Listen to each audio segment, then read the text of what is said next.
تو مہروش کو لگا یہ آخری مصیبت بس بھی اس کی زندگی سے ختم کر دی گئی۔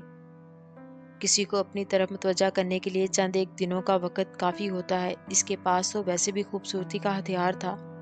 حارب ارملہ بے پناہ چاہنے لگا تھا، پھر ان کی شادی کرنے کا فیصلہ کر دیا تھا۔ اگلے دن زوار مہروش کو شادی کی شاپنگ کروانے مال میں لے آیا۔ خان بابا بات سنے، حکم کرے مہروش جان، ہم لالا کی شادی پر سیم ڈریسنگ کر لیتے ہیں، اچھا لگے گا نا؟ اس نے چٹکی بجاتے جیسے اہم فیصلہ کیا۔ سیم ڈریسنگ مطلب ایک جیسے ڈریس؟ مطلب اب تم خان بابا کو لہنگا اور ساڑیاں پہنانے کی کاوشوں میں ہو؟ سوری خانم، میں تمہاری طرح لہنگے اور ساڑیاں نہیں پہن سکتا، کچھ عزت تو میری بھی ہے۔ نہ سمجھی کا زوار نے فل ڈرامہ کیا تھا۔ میرا وہ مطلب نہیں تھا، اس نے منہ پھیلائے ہی جواب دیا۔ پھر کیا مطلب تھا مہر جاں کا؟ مطلب کپل ڈریس پہنتے ہیں، اس میں سیم کلر ہوتے ہیں، ادھر آئے نا، میں آپ کو دکھاتی ہوں۔ وہ اسے بازو سے تھام کر ایک بوتیک میں لے آئی اور سارے ڈریسنگ دکھانے لگی، جس سے واقعی زوار انجان بن رہا تھا۔ پھر اس نے ایک ڈریس کی طرف اشارہ کیا جو مرجنٹا کلر کا ایک لہنگا تھا جس پر نفیس سفید رنگینیوں سے کام کیا ہوا تھا۔ وہ ڈریس اسے بہت پسند آیا تھا، مگر آدھی آستین ہونے کے باعث زوار نے اسے نہیں لینے دیا۔ یہ دیکھو مہرو، یہ کتنا اچھا ہے نا؟ وہ اب دوسری جانب سے کھڑے تھے۔ وہ زنک کلر کا پیروں کو چھوتا فراک تھا اور اس پر گولڈن کڑھائی کا نفیس سا کام کیا گیا تھا۔ بلا شبہ وہ اس سے لاکھ گنا زیادہ خوبصورت تھا۔ اس کے ساتھ ہی جینٹس کرتا وائٹ پاجامہ کے ساتھ زنک کلر کا تھا، اس پر بھی موجودہ فل بازو والی واسک کٹ اس کو مزید خوبصورت بنا رہی تھی۔ یہ ڈن کر لیتے ہیں۔ زوار نے مہروش کے چہرے پر نظر ڈالی جہاں اب خوشی تھی۔ آپ کی چوائس زیادہ اچھی ہے، مہروش نے مسکرا کر کہتے ہوئے ہاں میں گردن ہلا دی۔ میری چوائس واقعی اچھی ہے مہرو، اس کا احساس تو تمہیں خود کو دیکھ کر ہوتا ہوگا۔ آپ بھی بہت پیارے ہیں۔ یہ مہروش کے منہ سے پہلی تعریف تھی جو زوار کے لیے نکلی تھی۔ ڈریسز لینے کے بعد وہ اسے میچنگ جوتی، جوتے اور دوسری کاسمیٹکس دلوا رہا تھا اور ہر چیز زوار کی پسند کی تھی۔ لڑکیوں کا تو لاک ڈاؤن لگ گیا تھا، جو اب خاندانی لوگ طوائفوں سے نکاح کرنے لگے ہیں۔ ان دونوں کے قدم وہی پتھر ہو گئے۔ بیک وقت دونوں نے مڑ کر دیکھا تو وہ چہرہ مہروش کے لیے تو اجنبی تھا مگر زوار کے لیے نہیں۔ وہ اس چہرے کو میلے میں بھی پہچان سکتا تھا، وہ آتم تھا، آتم نواب شاہ۔ زوار اسے کیسے بھول سکتا تھا؟ وہ خود ہی چل کر ان کے پاس آ کر کھڑا ہو گیا۔ خان بابا آپ پلیز چلیں یہاں سے۔ وہ اس کا بازو تھامے اسے آگے کو دھکیلتی رہی۔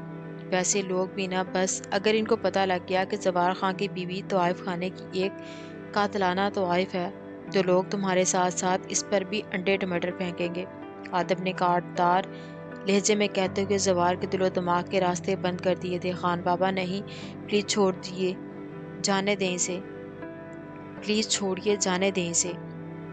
آپ چلے نا، ہم گھر چلتے ہیں، میں ہوں نا آپ کے ساتھ۔ اس کا بازو پکڑے جانے کا کہتی رہی۔ زوار کے لیے اس کا ساتھ ہی کافی تھا۔ وہ اسی طرح زوار کا بازو تھامے گاڑی میں لے آئی، مگر وہ اچھا خاصا بدمزہ ہو چکا تھا۔ گاڑی میں بیٹھتے ہی اس نے زوردار مکہ اسٹیئرنگ پر دے مارا۔ نعوذ باللہ سائیں، یہ آپ کیا کر رہے ہیں؟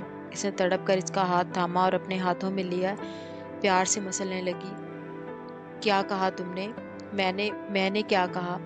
ابھی تم نے کچھ کہا، مجھے کسی نام سے پکارا سائیں؟ ہاں سائیں۔ کہاں سے سیکھا یہ نام؟ بہت پہلے ہم گاؤں میں ایک شادی پر گئے تھے، وہاں کی عورتیں اپنے شوہر کو سائیں کہہ کر پکارتی تھی تو میرے منہ سے نکل گیا۔ وہ جیسے شرمندہ ہونے لگی تھی۔ نہیں خانم، تمہارے خان کو اچھا لگا۔ اس کے چہرے پر مسکراہٹ دیکھ کر وہ مطمئن ہوئی۔ اب تو آپ اسے کچھ نہیں کہیں گے نا؟ کس کو؟ اس آدمی کو، وہ بدتمیز والا؟ نہیں مہرو، تم ایسا سوچنا بند کر دو، میں اس کے ساتھ کچھ نہیں کرنے والا، وہ تو میرا دوست ہے۔ دوست؟ وہ بدتمیز آپ کا دوست ہے؟ وہ الٹا شکوہ کر رہی تھی۔ ہاں دوست، آج رات ہی اس کے ساتھ ڈنر ہے میرا۔ گھر چلتے ہیں، دیر ہو گئی تو وہ ناراض ہو جائے گا۔ مہروش ایک دم ہی خوش ہو گئی تھی۔ دراصل بات یہ ہے کہ میری بیگم کا کہنا ہے کہ میں تمہیں ہاتھ نہ لگاؤں جس سے تمہیں تکلیف ہو۔ تو آتم صاحب، میں نے اس بارے میں بہت سوچا کہ میں بغیر ہاتھ لگائے کیسے تمہاری مرمت بناؤں۔ پھر میں نے سوچا تمہیں ڈنر کرا دیتا ہوں، اچھا آئیڈیا ہے نا؟ نواب آتم شاہ، زوار مجھے یہاں سے جانے دو ورنہ تم پچھتاتے رہ جاؤ گے۔ وہ ایک دم چیخا۔ جانے دوں؟ ایسے کیسے؟ ابھی تو ڈنر بھی نہیں کیا حارب، مہمان کے لیے ناقابل برداشت ڈنر تو لے کر آؤ۔ زوار کے کہنے پر حارب 2 اور لڑکوں کے ساتھ مل کر 10 سے 15 کریٹس انڈوں کے لے کر اس کے سامنے رکھے۔ بہت شوق تھا تمہیں ہم میاں بیوی پر انڈے برستے دیکھنے کا، اب اگر تم اذیت کی موت نہیں مرنا چاہتے تو جو میں کہہ رہا ہوں کرو۔ زوار کا چہرہ غصے سے لال تھا، آدم کی باتیں اس کی برداشت سے باہر تھی۔ مہروش کے بارے میں بات کر کے وہ بچ جاتا ہے، ایسا تو ممکن ہرگز نہیں تھا۔ میں ایسا نہیں کروں گا، تم سے ڈرنے والا نہیں ہوں میں۔ آدم اس کو مزید غصہ دلانے کی کاوشوں میں تھا، یہ شاید اس کے قہر سے انجان تھا اس لیے ایسا کر رہا تھا۔ زوار تو اس کا ہاتھ لگانے سے نہ رہا، شاید اس لیے وہ سر پر چڑھ رہا تھا۔ اللہ اللہ کر کے میری آج شادی ہو رہی ہے اور تجھے آج بیماری پڑی تھی پنگا لینے کی، اب جلدی جلدی زوار کی بات مان اور ہماری جان چھوڑ۔ وہ پھر بھی ڈھیٹ بنا بیٹھا رہا۔ زوار کے اشارے پر حارب نے اپنے ہاتھ سے اس کے جبڑے پینچے اور زوار ایک ایک انڈا توڑ کر اس کے منہ میں اڈھیلتا گیا۔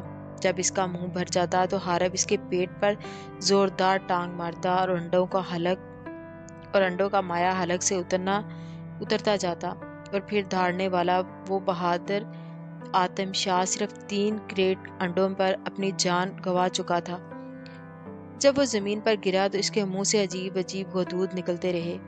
اس کو اٹھا کر ایسی جگہ پھینک دو کہ اس کے علاقے کا کوئی کتا بھوکا نہ رہ سکے، اور پھر ایسے ہی ہوا، وہ اسے کھنڈر میں پھینک آئے جہاں کے خونخوار کتوں اور بھیڑیوں نے اس کے جسم کا ہر حصہ نوچ ڈالا۔ کھڑی کیوں ہو؟ چلو، تمہارے ہی لالا کی شادی ہے، اس کنواری ذات کا نکاح اگر اس کی بہن کی وجہ سے نہ ہوا تو بیچارہ کوما میں نہ چلا جائے۔ انہیں زنک کلر کے کپل ڈریس میں مزین ان دونوں کا جلوہ ہی جلوہ تھا۔ مہروش کے گہرے سنہری بال کمر پر کھلے تھے، جب وہ چلتی تو وہ دائیں بائیں لہراتے۔ زوار اپنے مخصوص حلیے میں وائٹ ریسٹ واچ پہنے جیل سے بال سیٹ کیے ہوئے وجیہہ طبیعت کا مالک لگ رہا تھا، مگر وہ اب سب کے لیے خان بابا مگر اپنی مہروں کے لیے اس کا سائیں تھا۔ آپ کو پتا ہے آپ نے میری تھوڑی سی بھی تعریف نہیں کی، کہنے کے ساتھ ہی اس نے انگلی اور انگوٹھے کے درمیان فاصلہ کر کے مقدار بھی بتائی۔ تمہیں کیا ضرورت ہے تعریف کی؟ کیا مطلب ضرورت نہیں؟ کیا آپ کو تعریف کرنا نہیں آتا؟ وہ لڑنے والے انداز میں بولی تھی۔ کیسے کرتے ہیں تعریف؟ زوار بھی انجان ہی بنا رہا، اسی طرح بھی جیسے کسی خوبصورت شے سے تشبیہ دے دینا یا کچھ اور کسی شے سے تشبیہ دوں مطلب توہین کر دوں۔ توہین کیسی؟ وہ 2 قدم کا فاصلہ سمیٹ کر کمر پر ہاتھ رکھے کھڑی تھی۔ اب چیزوں کو تم سے تشبیہ دوں گا تو تمہاری توہین ہو جائے گی۔ تم دنیا کی ہر چیز سے منفرد ہو، سب سے حسین کوئی شے تمہارے مقابلے پر نہیں اتر سکتی، کیوں نہ کہ تم سب سے جدا ہو، قیمتی احساسات، زندگی بھر کی کمائی۔ میں تو تمہیں کبھی چاند سے بھی تشبیہ نہ دوں۔ اس نے کب مہروش کی کمر کو باہوں میں قید کر لیا اور اسے اندازہ ہی نہ ہو سکا۔ کیا میں اتنی گئی گزری ہوں کہ آپ مجھے چاند بھی نہیں کہہ سکتے؟ لاڈ کے ساتھ کہتے ہوئے اس نے زوار کے گلے میں باہیں ڈال لی۔ چاند میں تو داغ ہے مگر تم میں تو نہیں، تو میں تمہیں چاند کہہ کر تم پر داغ کیوں ظاہر کروں؟ مگر مجھے آپ سے کچھ نہ کچھ سننا ہے۔ وہ جیسے ضد پر آ چکی تھی۔ کچھ بھی؟ اس نے تصدیق چاہی۔ ہاں کچھ بھی، کچھ دلکش سا۔ زوار نے اسے کمر سے پکڑ کر مزید قریب کیا، وہ اس کے چہرے پر دیکھتی بس لفظوں کا طلبگار تھی۔ ہم تیرے بنا رہ نہیں سکتے، تیرے بنا کیا وجود میرا، تجھ سے جدا اگر ہو جائیں گے تو خود سے ہی ہو جائیں گے جدا۔ وہ یک ٹک سے دیکھ رہی تھی، حیرت تو بنتی تھی خان بابا کہ وہ اتنا ڈیسنٹ سا سانگ گا رہا تھا۔ کیوں نہ کہ تم ہی ہو، اب تم ہی ہو، زندگی اب تم ہی ہو۔ زوار نے اس کے چہرے پر جھولتی لٹ اس کے کان کے پیچھے کیا۔ چین بھی، میرا درد بھی، میری عاشقی اب تم ہی ہو۔ وہ آنکھیں بند کیے اس کے سینے پر سر ٹکا گئی۔ ایک خوابوں کے جہاں میں تیرا میرا رشتہ ہے کیا ایک پل دور گوارا نہیں، تیرے لیے ہر روز ہے جیتے، تجھ کو دیا میرا وقت سبھی۔